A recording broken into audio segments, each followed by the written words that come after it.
I'm Marjorie Diggs Freeman, and I'm a member of the African American Quilt Circle in Durham, North Carolina. I have been quilting for a long time, off and on, nothing consistent. I started in the mid-'80s when I had a stressful job and I wanted to find something to relax myself. And I found that the quilting by hand was most relaxing for me. So a lot of my work is done by hand or applique. That's my other favorite.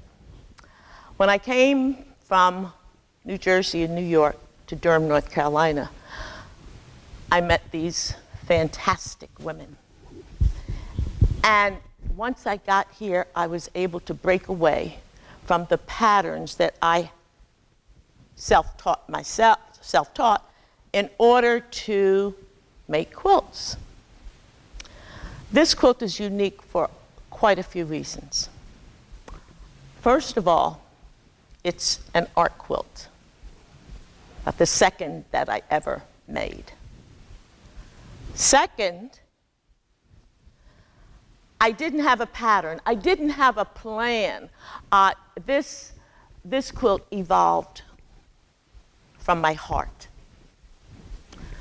And I say that because this is a quilt that is really a tribute to my mom.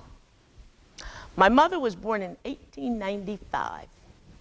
She was here in North Carolina, and she was a very frugal person. She threw away nothing, which meant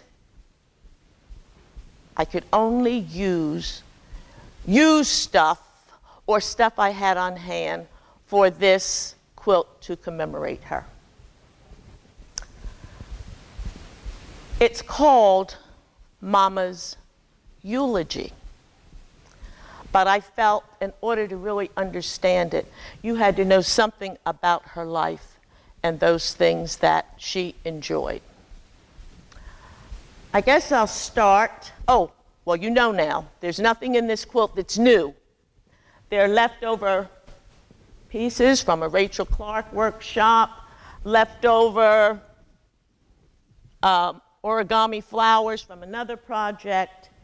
This piece in the back I had dyed, I guess about 5 years before I even put this together. Again, all leftovers, even gift wrap leftover.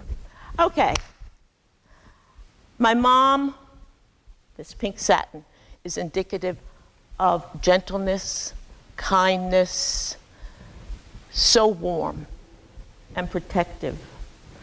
This old purse that's falling apart signifies how fragile she was in her final days. This is lace that she made by hand when she was in her 30s.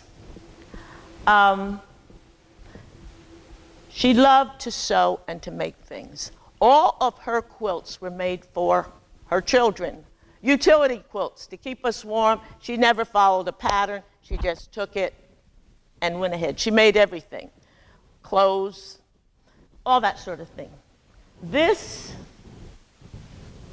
silk that you see going around here is because I want to feel my mother is no longer using old scrap cottons, but silk to quilt in heaven.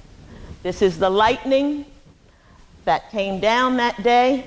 Here I am holding hands with my mom before she ascended and crossed over and met my brother, her mom, and her dad.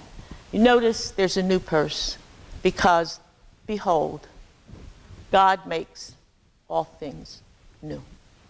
Thanks.